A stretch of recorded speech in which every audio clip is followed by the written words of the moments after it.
امیر خسرو، میں گرتے گرتے نہ جانے سنبھل گیا کیسے، تیرا خیال تھا لفظوں میں ڈھل گیا کیسے، دلوں میں شمع غزل بن کے جل گیا کیسے، وہ آدمی جو میرا دوست تھا زمانے تک، پتہ نہیں کہ یکا یک بدل گیا کیسے، بہت ہی تیز ہوا شیر حادثات کی تھی، میں گرتے گرتے نہ جانے سنبھل گیا کیسے، کہیں بھی آگ لگانے کا واقعہ نہ ہوا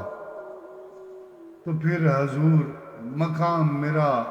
جل گیا کیسے، خلش سے جس کی تھی وابستہ یاد منزل کی، وہ خار پاؤں سے خسرو نکل گیا کیسے،